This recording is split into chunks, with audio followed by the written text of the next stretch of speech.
Tal? ¿Cómo están ustedes? Muy buenos días. Iniciamos un nuevo capítulo de Al Pan Pan aquí por el mostrador.cl que dice relación con lo siguiente. Eh, los divorcios normalmente cuando se producen, ¿no es cierto? Los padres acuerdan la forma en que van a ejercer ambos los derechos respectivos respecto de sus hijas o hijos, ¿no es así? Pero lo que está ocurriendo y lo que están señalando algunas organizaciones es que muchas veces esos derechos no se cumplen de la misma manera para padres respecto de las madres, ¿no? Y se apunta básicamente al sistema judicial, a los tribunales de familia, donde se dice ocurre una obstrucción de los vínculos o desvinculaciones forzosas mediante manipulación a los hijos, denuncias falsas, incumplimientos reiterados al régimen de visitas, entre otros. Ojo, esto no solo afecta a padres, sino también a madres. Sin duda que mayoritariamente afecta a padres, pero también hay muchos casos de madres que han sufrido el mismo tema. Y queremos precisamente hablar de los alcances que esto tiene con el abogado perito, o sea, él es abogado, quiero decir, de familia, colaborador de la Fundación Crianza Compartida Chile, Francisco González. Francisco, gracias por estar esta mañana con nosotros. Hola, hola, un gusto, gracias por la invitación. Muy buenos días Gracias. para todos. Francisco, quiero preguntarte lo siguiente. Hazme un análisis, primero que nada, me gustaría tu diagnóstico respecto de cómo se están procesando a nivel de tribunales de familia cuando los padres y madres no están de acuerdo, ¿no es cierto?, en la disolución del vínculo y cuando ese no estar de acuerdo finalmente tiene implicancias en de qué manera se va a proceder al cuidado y a la protección de los hijos e hijas nacidas en ese vínculo o a partir de ese vínculo. Mira, es una buena pregunta, es algo compleja de responder Ujú. porque hay varios puntitos, aristas que quizás hay que tocar Ya. necesariamente. Bueno, para que entendamos un poco el contexto de cómo se ha dado este fenómeno, esta situación, en un comienzo el cuidado personal tras una separación, digamos, afectiva, y un divorcio, ¿cierto? Lo que estabas mencionando, Mirna, Sí. eh, tenía por defecto que el cuidado personal de los hijos iba a quedar radicado sí o sí en las madres. Luego hubo una ley, más conocida como la ley Amor de Papá, la ley 20.680, ¿ya? Que modificó un poco esto hace ya más de una década, varios años atrás, ¿ya? Y ahora la regla ya no es necesariamente esa, o sea, tras una separación, los niños o niñas no necesariamente quedan bajo la tutela de la madre, ¿ya? Quedan, según letras de la ley, el progenitor con quien estén conviviendo, ¿ya? Y eso es lo que emplea el legislador. Ahora, el punto es que en la práctica se ha creado una suerte de dinámica en la que finalmente seguimos manteniendo en los hechos lo mismo. El cuidado personal en su mayoría de los casos tras una separación queda radicado en la madre. Y uno diría, bueno, ¿por qué? Porque los padres no están interesados o porque el resto también está interesada y en realidad no es eso el fenómeno, sino que obviamente hay una suerte de otras normas que de alguna otra forma fueron manteniendo en la práctica esto que en un momento quería modificarse, ¿ya? Y se quiso modificar por varios motivos, ¿ah? Igualdad a la ley, esto ya se venía discutiendo en esa época los estereotipos de género, que no era bueno estar necesariamente creyendo que el papá tenía que proveer y que la madre cuidar, ¿cierto? Entre otros factores. Entonces, hoy día, pese a que se modificó la norma, viene a ser una especie de letra muerta porque la práctica sigue en los hechos mayoritariamente detentando el cuidado personal tras una separación de la madre. Ya, o sea, es que quiero entender lo siguiente. Tú dices que la ley es letra muerta porque en la práctica los tribunales siguen favoreciendo a las madres, pero ¿qué es lo que pasa ahí? Porque ahí viene todo un proceso, ¿no es cierto?, de que ustedes como organización han cuestionado respecto de una vulneración de los derechos del progenitor que se ve en desventaja en relación al cuidado de los niños. ¿Qué es lo que pasa ahí? ¿Por qué, a tu juicio, eso está ocurriendo a pesar de esta ley? Mira, la verdad es que también hay como multifactorial, ¿ah? La verdad es que puede haber muchos motivos. ¿Ya? Si yo lo conversamos con los abogados colaboradores de la fundación y con otros abogados litigantes en materia de familia, uno que queda con esta sensación de que hay una especie de sesgo. ¿Ya? Un sesgo ¿Hacia dónde? obviamente de ¿Hacia que quién? obviamente manteniendo estos estereotipos de roles asentados antiguamente, pues, de que el hombre tiene que proveer, necesariamente ese es su rol, y que la madre tiene que cuidar a los niños o niñas, ¿ya? Entonces, ese estereotipo, pese a que se ha discutido a nivel social, ya a nivel legislativo, parece que está ahí como un fantasma todavía, para decirlo como un sentido bien figurativo, ¿cierto? Asentado en los tribunales. Eh, y bueno, mira, se puede plasmar en situaciones súper concretas. Cuando, por ejemplo, un padre demanda una relación directa o regular, ¿ya? Uno entendería que esta situación, que el padre quiera tener visitas es un derecho del niño en el fondo, porque estamos hablando de claro, un derecho de ver del padre, pero también es un derecho humano del niño en mantener sus vinculaciones familiares. Entonces uno esperaría que hay cosas que uno debería presumir, ¿ya? Pero no, po, el padre tiene que obviamente demostrar, a veces con informes, con gastos, o sea, con un costo tremendo ya en el proceso, que es un buen padre, ¿ya? Pero en sentido inverso, ¿ya? Cuando, por ejemplo, una madre demanda pensión de alimentos y el tribunal inmediatamente supone que tiene el cuidado, eso sí pasa, ¿ya? O cuando el padre desea demandar el cuidado personal, muchas veces movido porque quiere equiparar la cancha, más que con, como dicen por ahí, ¿no? Que me quieren quitar al niño, y ahí los detractores de esto lo ven como algo más, un acto de violencia en realidad. Muchas veces el padre está movido para pedir el cuidado personal por este interés legítimo de participar más en la vida, en la crianza y educación de su hijo y equiparar la cancha, más que nada. Y no por estos fines personales. Bueno, a la madre nuevamente nadie le va a cuestionar, oye, no, es que tú demuéstrame si tienes una casa con la pieza donde tú puedas vivir con el niño, pero al padre en este caso, como él interesado, se entiende que el peso de la prueba va a recaer sobre él, entonces él va a tener que probar necesariamente de que la madre no está ejerciendo el cuidado personal de conforme al interés superior de niño o niña, ¿cierto? Que es mejor modificarlo, que tengo la habitación, que tengo la casa, tengo... Entonces, se pone en el fondo implícitamente esta especie como de sesgo. El padre tiene que probar más allá de toda duda, digamos, de que lo va a hacer bien, y en cambio respecto de la madre no surgen muchas dudas. Claro, exactamente. Lo que tú dices también, lo que estás diciendo también en el sentido de lo que estamos conversando, Francisco González, estamos hablando además con un abogado de familia, ¿no es cierto?, colaborador en la Fundación Crianza Compartida de Chile. Es que porque uno podría decir, tú te separas, ¿no es cierto? Separarse es una realidad natural de cualquier pareja, ¿no es cierto?, que termina la relación de pareja, pero la manera en que esa separación se va a dar, cuando hay niños de por medio, va a tener directa relación con de qué forma ambos van a ejercer sus respectivos derechos y sus niños, tal como tú lo has dicho acá, también los propios, ¿no es cierto? Los niños tienen el derecho a tener una relación con tanto la madre como el padre. Pero cuando hay discordancia, cuando la separación es una separación traumática, cuando no ha habido, digamos, el necesario acuerdo que tiene que haber, cuando no alcanza un mediador, la figura del mediador, y tienes que llegar a tribunales, ahí es donde se empiezan a expresar temas más complejos como, y es lo que quiero pasar a preguntarte, que se acuse a uno de los dos de haber incumplido gravemente su relación con los niños, incluso llegar a acusarlos de abuso sexual. Mira, generalmente efectivamente el fenómeno ocurre cuando hay un proceso de divorcio complejo, obviamente, donde los ánimos no están de la mejor manera. Y uno podría suponer ciertas situaciones fácticas, ¿ya? Tras una separación afectiva, es muy difícil que esta separación afectiva sea en buenos términos. Y claro, lamentablemente ahí hay una especie de consecuencia grave que las partes a veces obvian o lo tratan de obviar, supeditando más sus intereses personales, que el tema es cuando hay hijos, ¿ya? Cuando hay hijas, que quedan en medio de esta guerra, ¿ya? Claro, cuando uno está en la guerra, probablemente está dispuesto a todo. Créeme que yo lo he escuchado de personas y dicen, oye, mira, yo en realidad quiero joderme a la otra persona y ese es más que nada su interés. Y uno le dirá como buen abogado ético, y mira, ¿sabes qué? La verdad es que hay un niño acá, tiene derechos y por un tema ético yo no me voy a arrestar para hacer eso. ¿Ya? Pero no todo el mundo piensa así.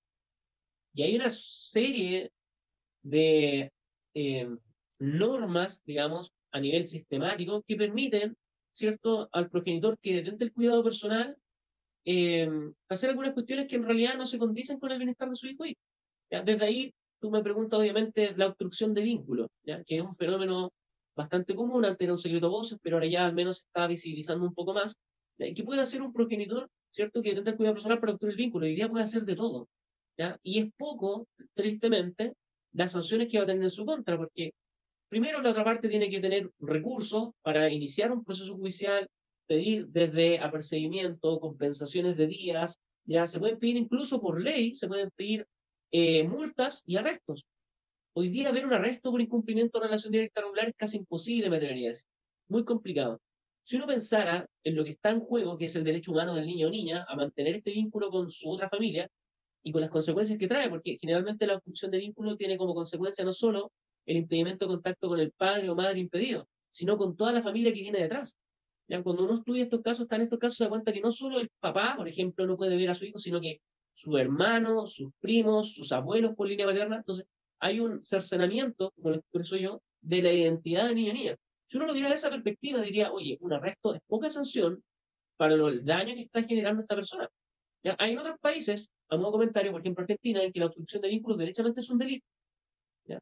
En nuestro país no está expresamente señaladas, pero es complejo, Mirna. Es una situación bastante compleja y, como te digo, en esta conducta de obstruir el vínculo, hay personas que están dispuestas a todo, ¿ya? Están dispuestas a absolutamente todo. ¿Qué significa estar dispuesta a todo? Entremos en ese punto, Francisco. ¿Qué significa que hay personas que están dispuestas a todo con tal de obstruir el vínculo de un padre, por ejemplo, que en los casos, pero también hay casos de madres, sin duda las minoritarias, Bien. para ver a sus hijos? Pero ¿qué significa? Mira, como te digo, como las normas están diseñadas de tal forma que permiten ciertas cuestiones, hoy en día, y lo que hemos visto en la Fundación, por ejemplo, tenemos este fenómeno de una falsa denuncia. Una persona puede denunciar por violencia intrafamiliar a otra, ¿ya? Y el tribunal de familia inmediatamente lo que va a hacer es decretar una medida cautelar, ¿ya? Esta medida cautelar generalmente, ¿qué implica? La orden de alejamiento del supuesto ofensor, digo supuesto porque estamos recién en la etapa de denuncia, es decir, la mera denuncia. Orden de alejamiento, pueden también prohibición de acercamiento, ¿ya? Ahora con la nueva ley, ¿cierto? La ley de violencia integral contra la mujer, se agregaron algunas medidas cautelares especiales, por ejemplo, la suspensión automática de la relación directa regular, ya que es lo que criticamos en su momento con la Fundación antes de que esta ley fuera a entrar en vigencia, porque supeditaba, digamos, los derechos de niños a la situación conflictiva de los progenitores. Eh, y eso es bastante potente. O sea, una persona puede llegar el día sin ninguna prueba, te denuncia en un tribunal familiar, te denuncia por violencia familiar, y van a lograr de que te saquen de la casa, que te prohíban acercamiento y que además, obviamente, te suspendan el vínculo fijado por un tribunal con tu hijo. Y eso es inmediato, no requiere mayor prueba. La ley está diseñada de tal forma que basta con la mera declaración de la persona. ¿Ya? Entonces, uno diría, obviamente, no sé si has escuchado hasta adagio alguna vez, Mirna, echa la ¿Ya? ley, echa la trampa. Entiende que la Ujú. ley obviamente tiene finalidades nobles, que efectivamente es proteger a las víctimas de estas situaciones bastante graves que como fundación no las vamos a desconocer. Creemos de que hay violencia intrafamiliar, un fenómeno grave que se tiene que erradicar, pero la ley con fines nobles, finalmente en la práctica ya nos ha pasado y hemos encontrado casos que en realidad se utiliza, digamos, la norma para tener este fin, ya suspender la relación directa regular del otro, ya lograr que la otra persona no se pueda acercar en el fondo a su hijo o hija. Exacto. Francisco, déjame decir algo súper importante y lo digo también con conocimiento de causa. Por lo tanto, quiero decir que esto también motivó el por qué yo estoy haciendo contigo esta entrevista, ¿no? En este espacio. Porque nadie está negando acá que hay padres que son, y también madres, ojo, pero sobre todo que hay padres, primero que no pagan la pensión alimenticia, una cantidad increíble, lo vimos, ¿no es cierto?, por efecto, digamos, con ocasión de la pandemia, quiero decir. Sabemos que hay padres que abusan de sus hijos, es decir, en esta conversación nadie está discutiendo que todo eso existe. Lo que estamos relevando es cuando no se trata de padres que no cumplen su función como padres. No estamos hablando de maltratadores ni abusadores sexuales, sino que estamos hablando de padres que se ven enfrentados a un divorcio tormentoso, a un divorcio traumático, y que como consecuencia de esos conflictos con su expareja terminan sin poder ver a sus hijos por un tiempo indefinido. Y tienen que iniciar un verdadero vía crucis para poder lograr, estamos hablando, lograr convencer al tribunal que la acusación que te hicieron es falsa. ¿Cuán frecuente es que se acuse falsamente a un padre de abusar de sus hijos para evitar que ese padre vea a los niños? A ver, mira, estadísticas propiamente tales y para ser concreto no manejamos, obviamente. Ya es una cuestión del caso a caso. Pero mira, en la fundación ya tenemos varias causas en que quizás las acusaciones, algunas son de mayor o menor intensidad. Que obviamente la forma más grave quizás es acusar al otro progenitor de haber cometido un delito, pero hay otras quizás que no son tan graves, pero igual fundamentan la obstrucción de vínculos. Desde que eres, oye, eres un mal papá, ¿no? Que no le diste el remedio, no me da confianza, el niño no se va contigo, y ahí empieza la conducta de obstrucción de vínculos. Hasta acusaciones como, claro, de que afecta la indemnidad sexual de un niño o niña, eh, que son graves, obviamente. Entonces, creo que sí, no es algo eh, que se vea por montones, ¿ya? Pero es algo que tristemente es cotidiano, ya lo podría decir así. Ya. Hoy día me tendría decir que hay cientos, si no miles de padres lo vemos en la fundación, lo vemos, ¿cierto? Porque la fundación trata de prestar muchos cursos, ayudas, ¿cierto? Emocionales, porque quien transita en estas situaciones tiene un desgaste emocional terrible. Nos hemos dado cuenta que hay cientos, por eso digo, sino miles de los que sabemos como fundación, que sufren esto en el día a día. Mira, fui a buscar a mi hijo, no me dejaron verlo, no me contestan la llamada, no me contestan el correo.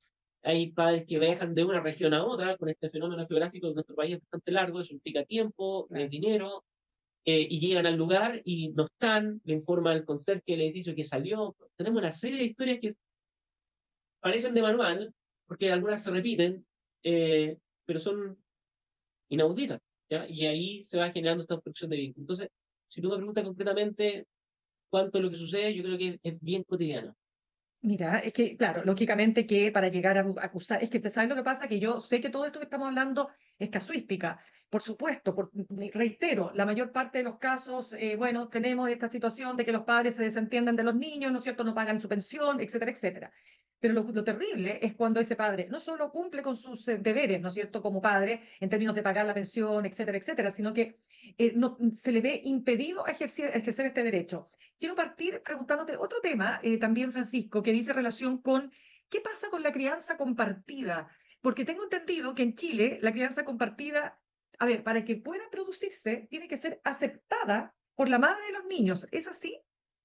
Sí, mira, bueno, no es que la ley diga que tenga que ser aceptada por la madre, lo que pasa es que la ¿Mm? cuestión compartida con esta ley que te mencioné al principio, 20.680, la ley conocida como amor de papá, se permitió la crianza compartida, ya como forma de cuidado. De hecho, la ley la define como una forma de cuidado personal que estimula, ¿cierto?, la corresponsabilidad parental, en el fondo a las flores, maravillas de la crianza compartida, pero le deja supeditada de acuerdo a las partes.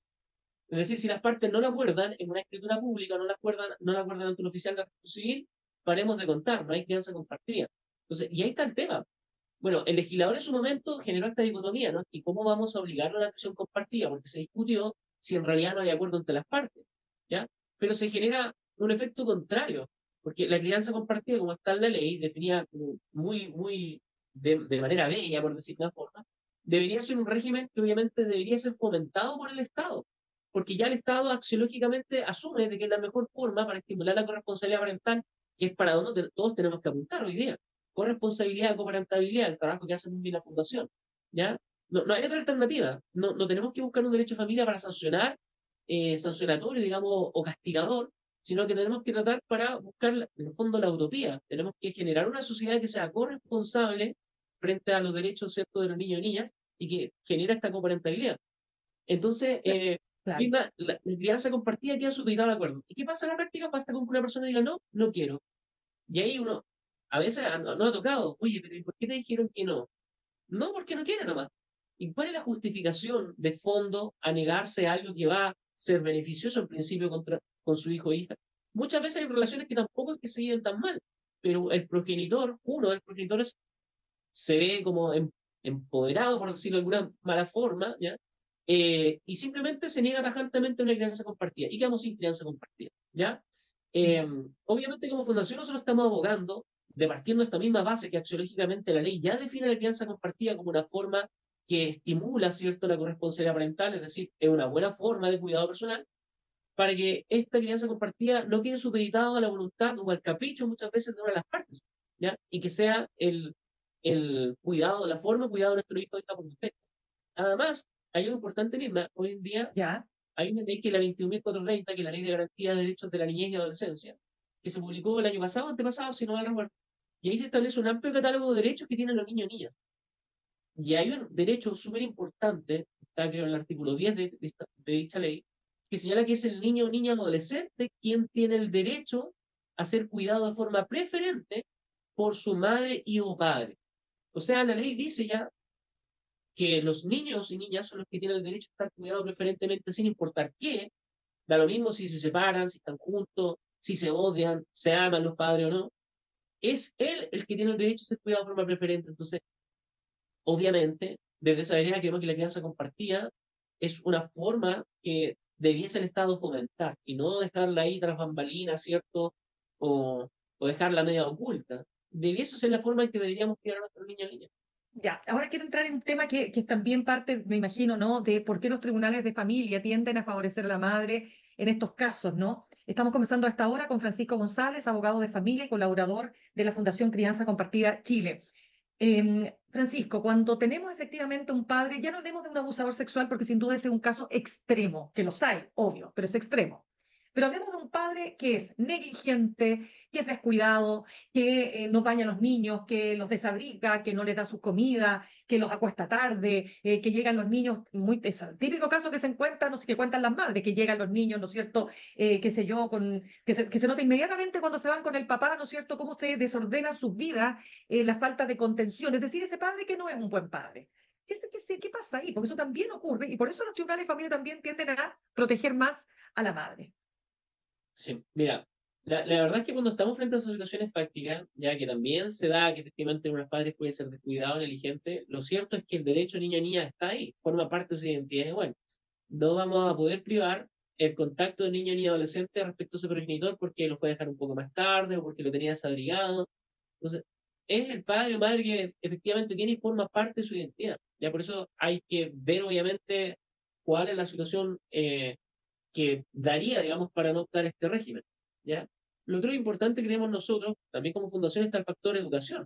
¿Ya? Nosotros creemos que el Estado está al debe, obviamente, con educar a propósito de los roles parentales y de esta corresponsabilidad y coparentabilidad, justamente para ir subsanando situaciones como que podrían ser algo cotidiano, que, no sé, pues, no le dieron remedio en la hora, ya, algo que evidentemente creemos que se podría subsanar. O sea, no es algo que el progenitor o progenitora, ¿cierto?, que incurrió en esta actitud no vaya a poder solucionar jamás, ¿ya?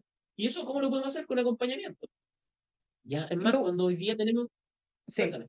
No, es que me surgió, perdona que te interrumpa, es que me surgió lo último, Francisco, se nos acaba el tiempo, pero recordé que en alguna oportunidad una madre me decía, mira, ¿por qué muchas veces cuando se producen, obviamente, divorcios traumáticos o separaciones traumáticas, ¿por qué los tribunales a veces toman la decisión de separar al padre y alejarlo de los niños por un rato?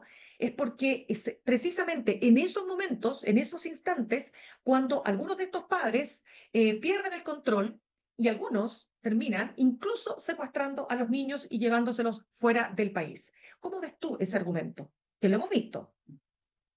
Sí, la verdad es que hay todo un tema, ¿no? Porque el tema del secuestro, sustracciones es un tema bien complicado y yo al menos en lo personal creo que no procede sustracción de menores cuando obviamente es el padre o madre, porque uno podría pensar lo mismo al inverso, el padre que está impedido, ¿cierto?, de ver a su hijo o hija y que la madre tenta el cuidado personal, ¿cierto? El padre puede decir, oye, me están secuestrando, porque eso es lo que nos han dicho nosotros, pero oye, me están secuestrando a mi hijo, no lo puedo ver.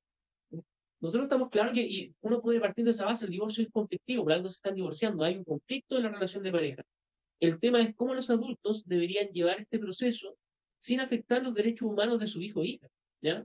Entonces, ahí está el tema, y claro, a veces sucede esta figura que también lo hemos visto, Claro. de que se separa el padre, en el divorcio, en el quiebre conflictivo, y nosotros tenemos una visión, de hecho, ¿ah? Nosotros, bueno, no está Carolina, que es la presidenta de la fundación, que obviamente tiene su expertise en el área de la psicología, Ujú. pero hemos conversado que cuando hay un proceso de divorcio y uno de los padres se aleja mucho de su hijo o hija, sea cual sea el motivo, digamos, del quiebre de la relación, no partiendo en estos casos extremos, yo no hablando de estos casos extremos que tú me has dicho, ya en una separación promedio, porque quizás, no sé, hubo una infidelidad o hubieron desavenencias que finalmente los padres no se ponían nunca de acuerdo y quisieron separarse. El hecho de separar a uno de los padres inmediatamente, de la noche a la mañana, con quien convivió 10 13 años, genera un proceso de duelo en el niño o niña y eso es un daño que se está generando a nivel emocional. Entonces, por eso creemos de que hay que ser súper responsable cuando hay un quiebre en la relación de pareja y tratar de no supeditar este quiebre o no supeditar los derechos de su hija o hija a esta situación de quiebre entre los adultos. ¿Ya? Y podría resumir en la pregunta siguiente. ¿Por qué un niño o niña tiene que ver, cierto, afectados sus derechos humanos a mantener este vínculo familiar con la abuela, con los primos, con el papá, o al revés, con la mamá, ¿cierto? Y con la línea materna, porque sus padres se separaron. Esa es la pregunta que tenemos que hacernos. ¿Y por qué la ley no pone tanto trabajo cuando de hecho los padres están juntos? Porque si están juntos no hay ningún problema alguno. Ya se entiende que está todo funcionando, obvio. Pero el por qué el mero hecho de la separación inmediatamente genera este quiebre. No, es que el niño tiene que ser cuidado por uno de los padres, ¿ya? Que el niño puede obviamente ser separado de uno de los padres, entonces se está supeditando un derecho humano a la situación afectiva en la cual pueden estar los progenitores. Y eso es Correcto. lo que vemos que es un poco errado. Bien, pues Francisco, lamentablemente se nos acaba el tiempo, pero creo que hemos logrado de alguna manera abordar una temática que en otros países está mucho mejor resuelta. Me contaban el caso de Suecia, donde nunca se llega a un juez. Siempre está la figura del mediador, evitar a toda costa un juicio, porque ya sabemos lo que son los juicios, ¿no es cierto? Particularmente en temas de familia y porque lo más importante siempre a todo evento es poner el interés de los niños, niñas y adolescentes al centro. Y a veces, lamentablemente, padres y madres los usan como campo de batalla, ¿no es cierto? Como moneda de cambio para resolver conflictos que no han podido resolver como pareja o expareja. Un tema que vamos a seguir comentando. No tuvimos la posibilidad de conversar con Carolina Valenzuela. Ella es perito judicial y es la presidenta precisamente de la fundación, porque no podíamos tener las dos entrevistas al mismo tiempo, pero ya estaremos conversando con Carolina en otra oportunidad. Y te doy las gracias, Gonzalo, perdón, Francisco González, por haber estado con nosotros esta mañana. Muchas gracias por la invitación y de verdad de ya insto, ¿cierto?, a este rol educativo y el Estado que debe tener. ¿Ya? Tenemos que fomentar la corresponsabilidad parental, tenemos que fomentar la coparentabilidad, tenemos que ir mejorando estos mismos conflictos que acabamos de sacar a la luz hoy día, ¿cierto? Tenemos que evitar de Totalmente. que sucedan. Y todo esto en el bienestar de los niños y niñas adolescentes. Así que muchas gracias por la Absolutamente. invitación. Gracias. Cualquier Que duda tenga, se puede contactar a la fundación. Bien, bien. de todas maneras, un abrazo para ti. Gracias. Gracias. Chao, chao. Chao. Saludamos a esta hora a nuestros auspiciadores.